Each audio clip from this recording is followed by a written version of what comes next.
Guys, welcome back to the channel. We're still down here in Mississippi. We have Sean returning for this episode, and what we're gonna do is basically go and take a look at some other cars. Is that right, Sean? Yes, we're going to a friend of mine's house, and he got two Camaros. He got a 69 Z28, and he got another 69 Camaro with a big block in it. He got a pickup truck and a Vega. He should have another Camaro with an engine in it that I'm not 100% familiar with. It's the biggest big block they've ever made. It's called an LS7. 7, that's right. And yeah. so we're gonna go check that out right now.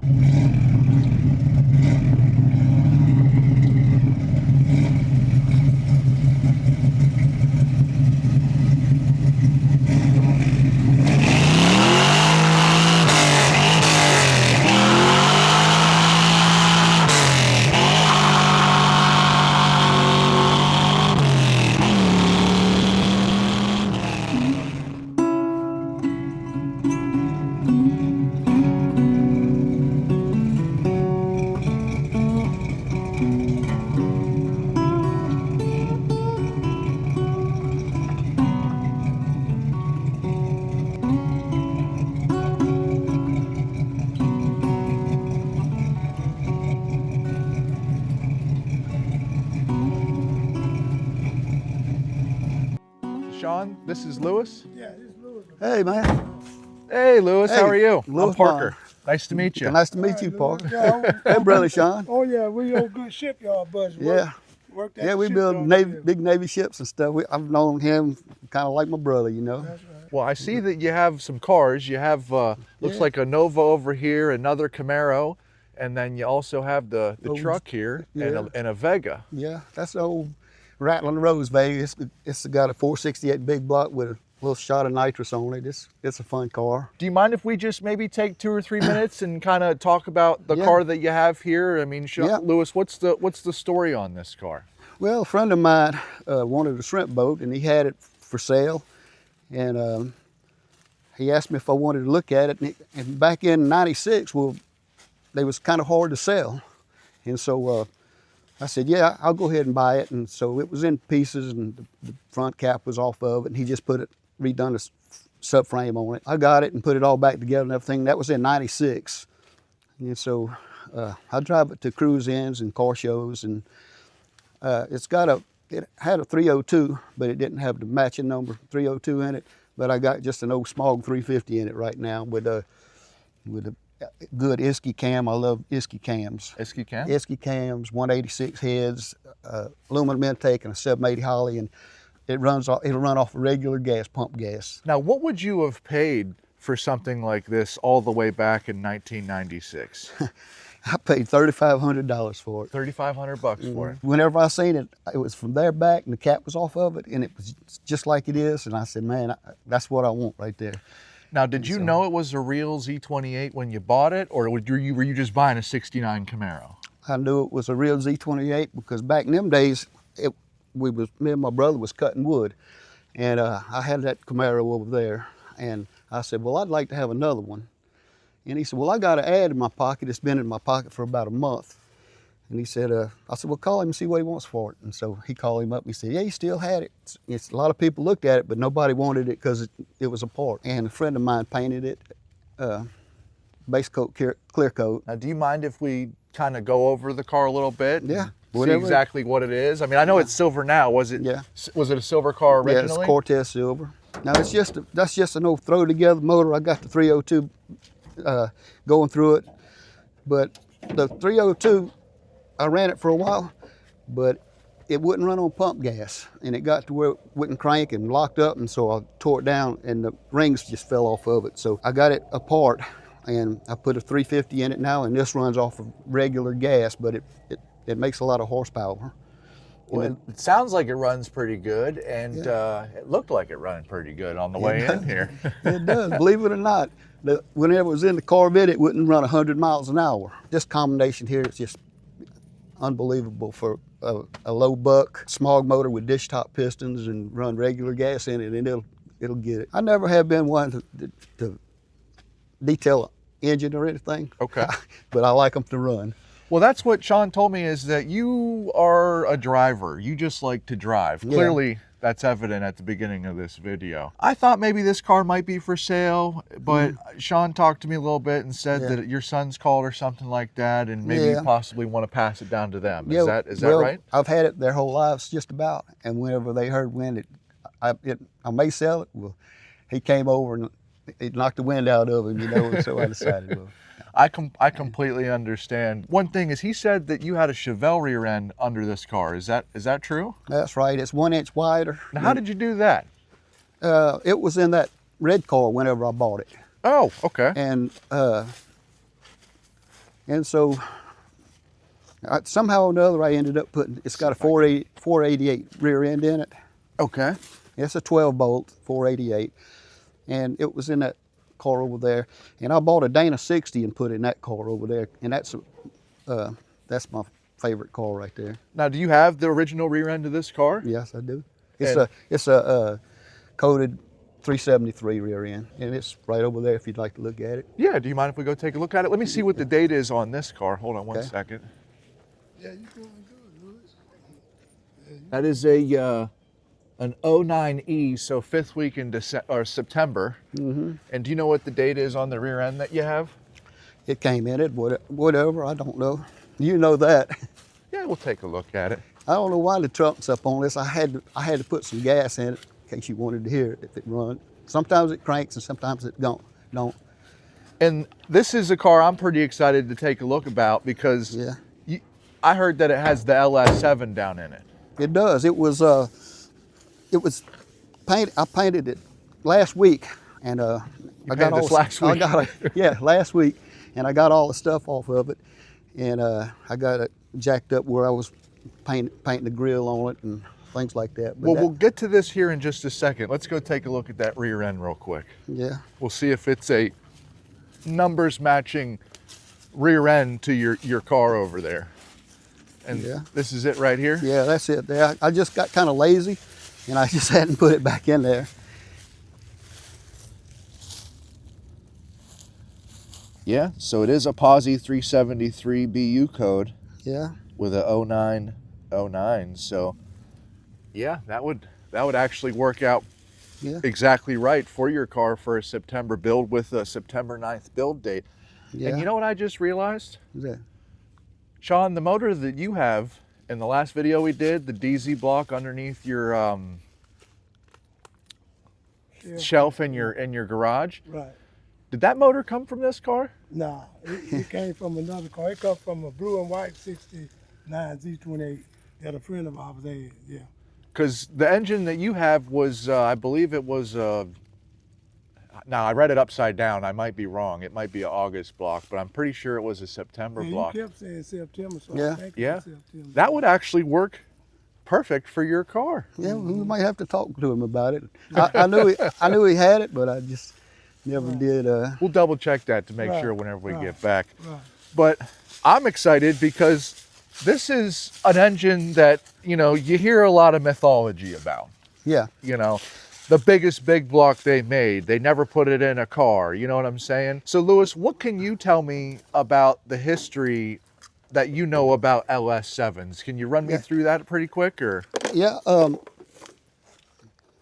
it was an over-the-counter 71 model crate motor, and it's had a lot of work done to it at Mr. Paul Vanderley's speed shop. It had $1,200 worth of head work on it, and it's got a Eagle crankshaft with Mallory internal balance on it, and it's got about 13-to-1 compression, and it's kind of hard to crank with that compression on it. That's why I had on the Charger. It's got a 1050 Dominator on it, and it's got a 250 shot nitrous on it. And with nitrous on it, the way I got the motor, a friend of mine owned a Gulfport drag strip, Larry Carroll, and he had a Chevelle, 69 Chevelle, and I used to go run with him and everything, and he worked his way up to like 632s, and I got his leftovers, and so, but in the Chevelle, this car was running 10 O's and 950 on a little shot of nitrous, and it was kind of squirrely on him, and he decided that he didn't want to run nitrous on it anymore, and so I got it from him.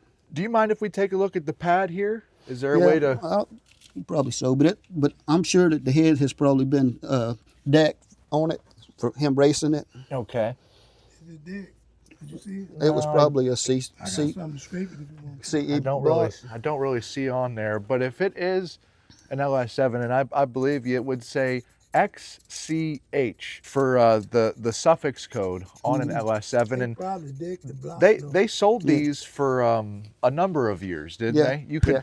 starting out in 1970, in the 1970 Corvette brochure, they talk about a 460 horsepower engine with aluminum heads, with a big old Holly on top of there, but it never actually made it into the car. I think the heads on this is 4026. 4026? Number on it. Yeah. I think you could get them either with the cast iron heads or the aluminum heads. I'm not exactly sure. I've seen them in both. Yeah. But maybe somebody in the comment section wants to answer that for us. Yeah. But they rated it at 460 in the brochure, but these engines made over 580 horsepower out of the crate. Are we seeing anything there, Sean? No, unfortunately, I'm not seeing the X, the C, or the H. It looks like they might have did some head work on this. Yeah. And that's what these engines were for racing. They were not intended for street use. You bought it and you took it right to the strip, or people put them in boats. That's right. Yeah. People put them in boats, you know what I mean? A A lot of boats had them in it. And yeah, it was an extremely potent motor, but I just don't really see them very often. And you said this thing starts up. Do you think we can maybe hear what a LS7 would sound like on the channel here? Is that possible? Sometimes it does and sometimes it don't, because it's finicky. I'll give it a try. We gonna have to buy a bit.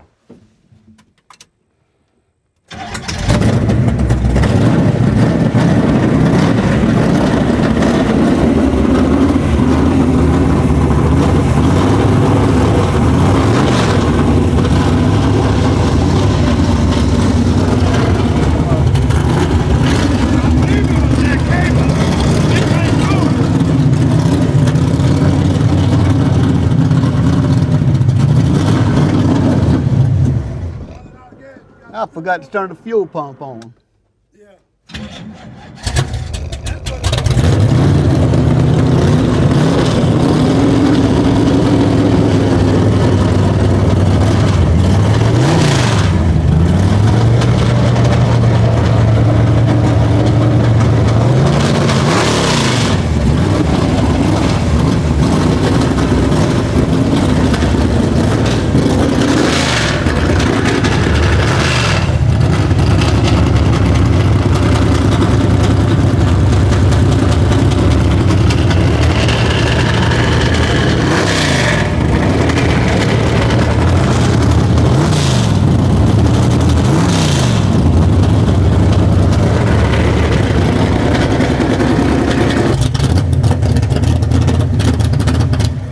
Well, dang, Lewis, that sounded incredible, man. Yep, it takes just about a minute to warm up, and then it idles good and everything. It's just kind of finicky. It just needs tuning a little bit. Well, I see this car was on the column originally. What was this Camaro? What did this car start out? I see maroon paint down here. We got orange underneath that. I mean, it was a Hugger orange with a black vinyl top and a 327 and a 4-speed.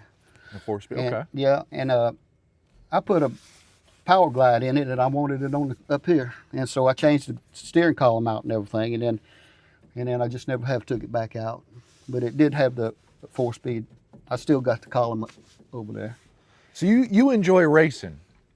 That's I kind of what you but I do. kind of like the pro street thing now. Okay. Because the only tickets I ever got in my life was drag racing tickets, and I had a few of those, and I don't want another one. So, because but we always, Sean knows, we always drag raced all over the coast.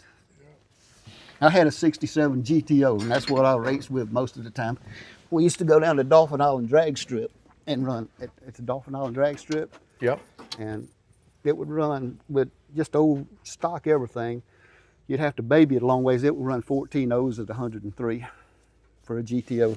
And so you had this car before you got that one, if I remember. Is that right? Yeah. Okay. And when did you, what age were you when you got this one?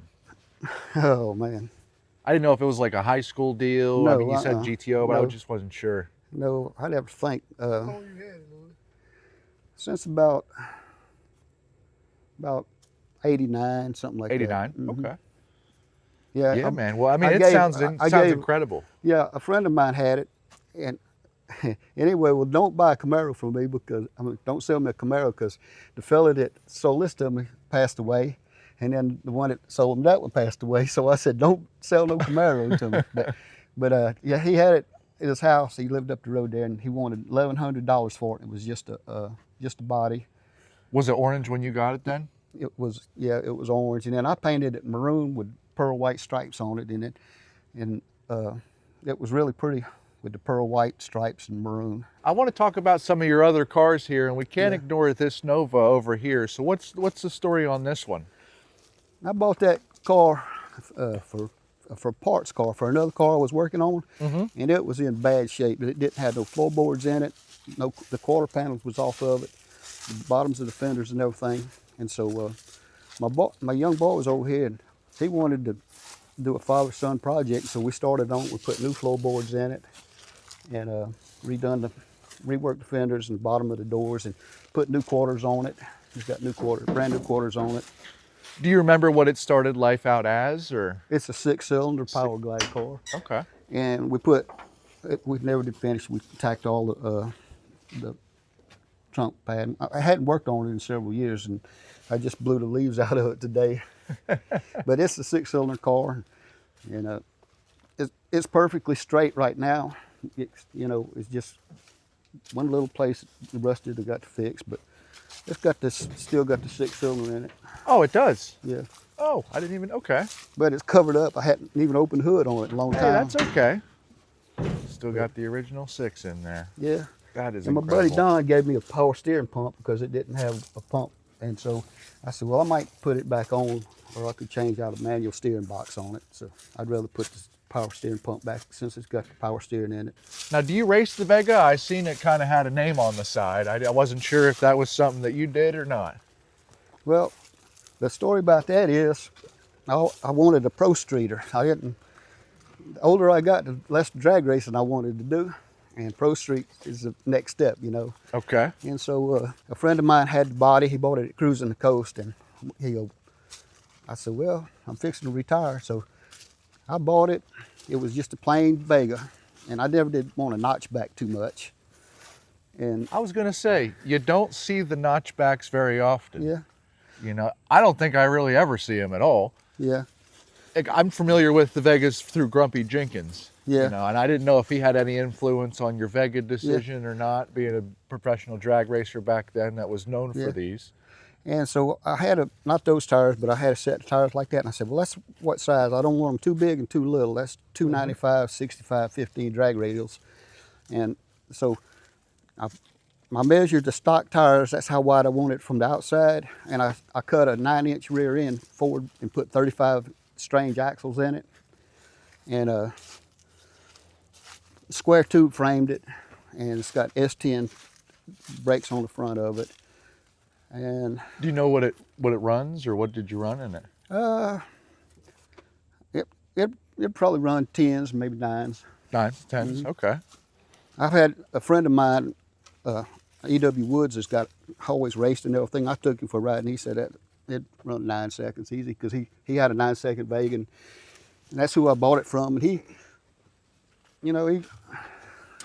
rode in it a few times, and he brags on it a good bit. But anyway, it don't have no room to get air in there. If anyone got a Vega, you got to have trouble getting air in there. And I got 4 fans on it, and just barely enough room to get a fan belt in it. But if it's running and you drive it much, you got to figure on 210, 220 degrees on it. Now, what is this, a 454? That's a 454. It got LS6 pistons in it. It's been balanced, and it's got a 2-speed Power Glide and a 4500 stall converter, and She goes then, huh? it's got a 150 nitrous plate on it. Louis, could you cut them fender walls out? Nuh-uh. I said, you can't. Well, that's kind of the structure of a Vega, and it carrying a big block. I didn't want to, Right. 'Cause it'll get some more air in there then. Yeah, I could probably Drill some holes. get some holes in, but I notched the bumpers in the front where I've never seen it done before, but I made vents in the bumpers and put a spoiler off of a S10 on it. I keep it turned down because if you get out and run it, one time I had them other tires on it, and I keep it where it shifts at 45, but I turned it up to 7, and I cracked on it, and whenever it hit high gear, it spun around like to knock my mailbox down. It blowed the tires in high gear on it, so it's pretty powerful. I know you said you also have on the phone a DZ block that you wanted me to check out, but before we get to that, what can you tell us about the truck? I was working at Ingles, and the fella had one. He talked about he had a Chevrolet, and one day I asked him what he wanted for it. He said, "Well, I'm getting a divorce. If you come get it, I'll take $500 for it." But it wasn't a $500. I made this, and the tail, and this right here, that's just a pipe and a piece of 14 gauge metal. And this is 14 gauge in pipe. And then I had this right here. So I put 14 gauge, and I put the GMC off of the old thing. And put a Camaro gas tank in it where you could put the gas in it right there. Now, forgive me, but what year is this truck? I bought it as a 52, but when I took it down to the tag place to get the tag, they run the numbers on it, said it was a 50 model. And so I said, I don't care what year it is, just give me a tag for it. Just as long as you get the tag, yeah. And I put it's got a turbo 350. Oh yeah. And it's got a 350 motor in it, and it's got a 12-bolt rear end in it. And this one runs good. I've been trying to get him to subframe it, and that way he can drive it. You want me to crank this one up for you? Yeah, sure. I don't mind. Subframe up on the Camaro, and that way he could drive it more power steering. I got the subframe over there. I seen it laying in the grass when we pulled in. Yeah.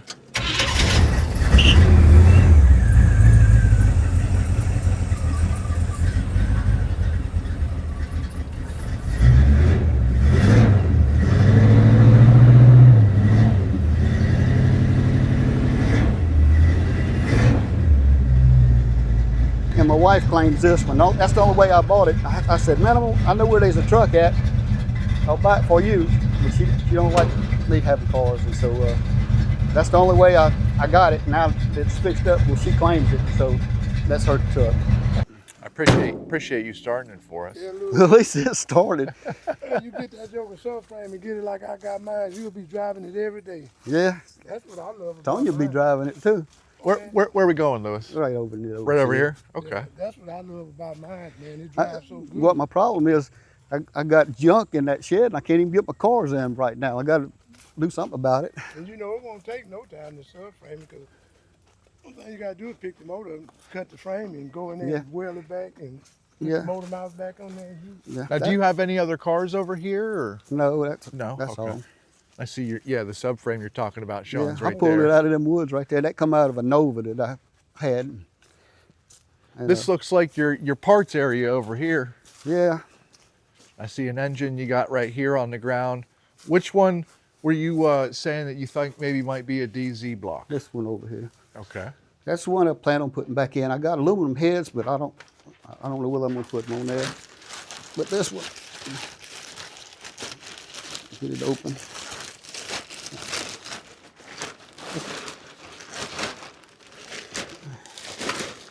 Everything's being contrary today.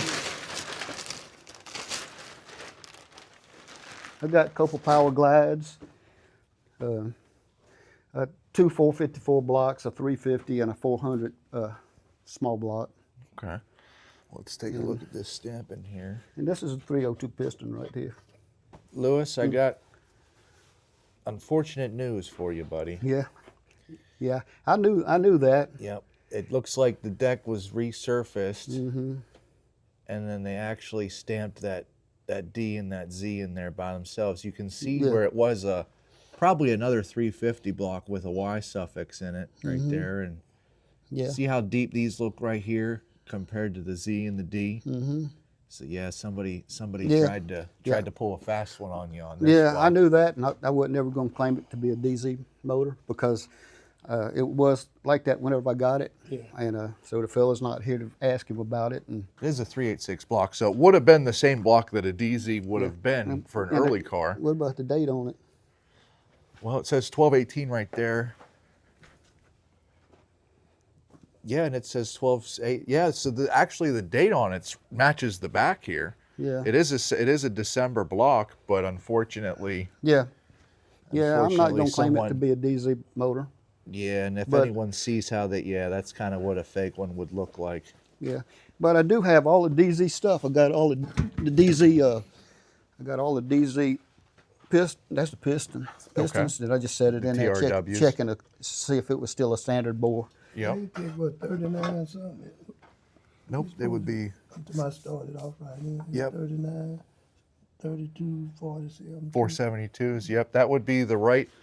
Now they made these for many, many, many years, and you'll see the aftermarket ones. They'll have a Chevy bow tie right here, high-rise aluminum intake, and unfortunately, we're gonna have to take this. Well, we won't do it here right now, but Yeah, you it's have to braided on. Yeah, you have to take this cover off to it to see what the date code is on it to see if it is Yeah. correct for the Well, block. I never but have been one to have anything original like that. You know, I just like for them to go. That's okay. But it That's still okay. got the winner's thing on it somewhere. Right there. What you was looking for? No, right here. Yep, right here. Right here's the winner's intake. Still a good piece. You know, still worth a couple bucks. And I got the what is it, the 1187 crankshaft and the forged crank and the. 1178. Yep, 1178 crankshaft. Yeah. You didn't get the carburetor though, huh? No, I didn't get the carburetor. The list that's a 40. good piece. That is a good piece. Yeah. Those ones are, I just- pretty hard to I come just by. was glad to pay $3,500 Oh, yeah. and get the car like it was, you know. And you know, Oh, absolutely. Be honest with you, I probably had a ton of them carburetors and took them off and Not even know what they got were. rid of them and, you Yeah, know, me too. Well, back then, if you don't know, you don't know, guys. Yeah. You know what I'm saying? I see it looks like you got a Muncie over there on the ground. Yeah, that was in a big block Camaro. Okay. It broke an ear off of it, and Don Coffin, I got a case from him and put all the guts in there, and I never did finish putting it back together. That's where it got. big blockhead there. Yeah, that's a 402 big block heads. I got a pallet full of them over there, and that crankshaft right there come out of a L88 427 that I had. I had a couple of 427 L88s, and that's remaining of it. So you do got some good stuff laying around here. Yeah. Them the hell that you bought that day you was telling me about. No, that's the ones I took off and put some new ceramic coated on. That's the old ones. Yeah, me and Sean just wanted to kind of ride around today and just take a look at some of the other guys that were in the area and just kind of maybe show off a little bit of their stuff. And he kind of recommended you as being one that we should stop by. Yeah, that's good. And I just want to say thank you. You know what I mean? Thank you, man. I was glad to meet you. Yeah. I'd like to watch you on TV. You ready? I'm ready.